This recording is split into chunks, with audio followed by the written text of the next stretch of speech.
Hello friends, આજે આપણે કોઈ પણ વ્રત ઉપવાસમાં ખાઈ શકાય એવી મોરૈયાની કઢી અને ખીચડી બનાવીશું. તો ફરાળી કઢી કેવી રીતે બનાવી અને આ મોરૈયાની ખીચડી કેવી રીતે બનાવી એ હું આજે વિડીયોમાં જણાવીશ.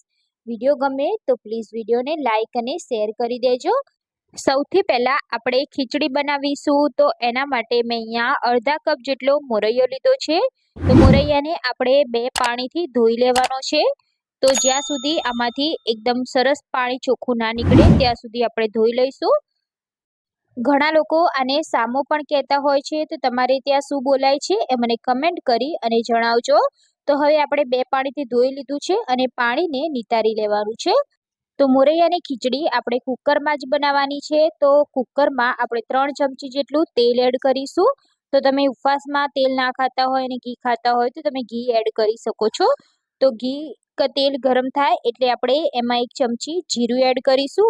અહીંયા મેં તીખી લીલી મરચી, બટાકું અને સિંગના દાણા લીધા છે. તો આપણે તેલમાં ડાયરેક્ટલી એને એડ કરી દેવાના છે. તો થોડીક વાર માટે આપણે સિંગના દાણાને આ રીતે તળાઈ જાય તે રીતે આપણે તેને સોતે કરી લઈશું, જેથી બટાકા પણ આપણા સરસ એવા તેલમાં શેકાઈ જશે. સાથે આપણે મીઠા લીમડાના પાન એડ કરી દઈશું. હવે આપણે જે ધોઈને મોરૈયો રાખ્યો છે તે આપણે એડ કરી દેવાનો છે.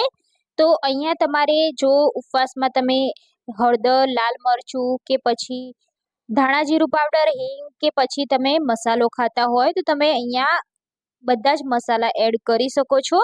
પણ અહીંયા આપણે ઉપવાસમાં ખાવાની બનાવીએ છીએ, મેં અહીંયા કશું એડ નથી કર્યું. જો તમારે કરવું હોય તો તમે કરી શકો છો.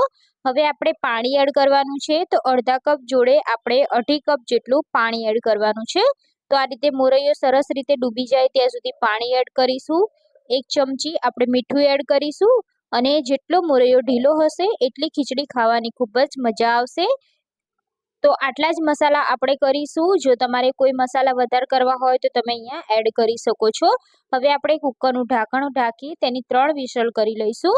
ત્યાં સુધી આપણે છાશ માટે પણ બેટર બનાવી લઈશું. તો મેં અહીંયા 1 ગ્લાસ જેટલી છાશ લીધી છે. એમાં આપણે અડધા ગ્લાસ જેટલું પાણી એડ કરીશું અને 1 ચમચી જેટલો આપણે રાજગરાનો લોટ એડ કરીશું.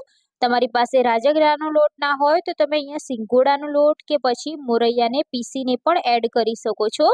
તો આ રીતે પરફેક્ટ બાઇન્ડિંગ આવશે આ લોટથી. જો તમારી પાસે ફરાળી લોટ હોય તો તમે એ પણ એડ કરી શકો છો. હવે આપણે બેટરને આ રીતે લોટના લમ્સ ના દેખાય એ રીતે મિક્સ કરી લેવાનું છે.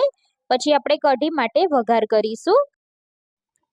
તો અહીંયા આપણે બેટર બનાવી લીધું છે. હવે આપણે વઘાર કરીશું. તો વઘાર કરવા માટે એક પેનમાં આપણે 3 ચમચી તેલ ગરમ કરીશું. તેલ ગરમ થઈ જાય એટલે આપણે 1 ચમચી જીરું એડ કરીશું અને અહીંયા મેં તીખા લીલા મરચાં અને મીઠા લીમડાના પાન એડ કર્યા છે. તો તેને પણ આપણે સાતડી લઈશું. જો તમે અહીંયા ઉપવાસમાં લાલ મરચું ખાતા હોય તો તમે એડ કરી શકો છો. હળદર ખાતા હોય તો પણ એડ કરી શકો છો અને હિંગ ખાતા હોય તો પણ અહીંયા તમે એડ કરી શકો છો. તો મેં અહીંયા તીખી મરચી જ લીધી છે, જેથી આપણી કઢી થોડી તીખી થશે. તો હવે આપણે મરચાં અને મીઠા લીમડાને સરસ સાતળી લીધા છે. હવે આપણે જે બેટર બનાવ્યું છે એ આપણે એડ કરી દેવાનું છે. ત્યારે આપણે ગેસની ફ્લેમ સ્લો કરી દઈશું, જેથી આપણી છાશ એ ફાટી ના જાય અને આ રીતે મિક્સ કરી લેવાનું છે. તો હવે આપણે તેમાં સ્વાદ મુજબ મીઠું એડ કરી દેવાનું છે અને જો તમને ગળપણ પસંદ હોય તો 1 ચમચી જેટલી ખાંડ એડ કરી દેવાની કે પછી તમે ગોળ પણ એડ કરી શકો છો. પણ મેં અહીંયા 1 ચમચી ખાંડ એડ કરી છે, જેથી આપણી કઢી એકદમ ખટ્ટી મીઠી બનશે. તો અહીંયા આપણે કઢીને સરસ એવી ઉકાળવાની છે. તો આ કઢીમાં આપણે 2 થી 3 ઉભરા લાવવાના છે. તો સતત આ રીતે હલાવતા જઈશું અને કઢીને ઉકાળીશું.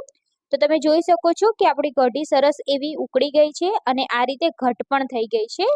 તો હવે આપણે વધારે નથી ઉકાળવાની. અત્યારે જ આપણે ગેસની ફ્લેમ બંધ કરી દઈશું અને એમાં આપણે થોડી કોથમીર ઉપરથી એડ કરી દેવાની છે અને સરસ એવી મિક્સ કરી લેવાની છે. તો અહીંયા આપણી ગરમા ગરમ ફરાળી કઢી બનીને તૈયાર છે. તો હવે આપણે તેને નીચે ઉતારી લેવાની છે.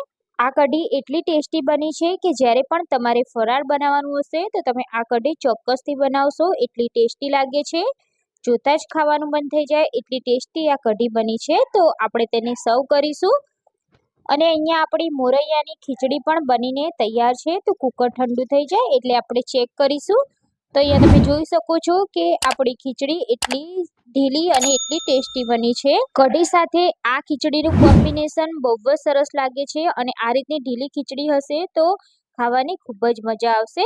તો તમે પણ જ્યારે ઉપવાસ કરો ત્યારે આ રીતની કઢી ખીચડી એકવાર જરૂરથી બનાવી લેજો અને તમને મારી રેસીપી કેવી લાગી એ મને કમેન્ટ કરી અને જણાવજો. રેસીપી સારી લાગી હોય તો તમારા ફ્રેન્ડ્સ અને ફેમિલી સાથે શેર કરી દેજો અને ચેનલ પર નવા હોય તો પ્લીઝ ચેનલને સબસ્ક્રાઇબ કરી દેજો. બાજુમાં આપેલા બેલ આઇકોન પર ક્લિક કરી લેજો જેથી નવી નવી રેસીપીના નોટિફિકેશન મળે. તો ફરી મળીશું આપણે આવી જ એક નવી રેસીપી સાથે. ત્યાં સુધી બાય બાય. જય Shri Krishna. Thank you for watching.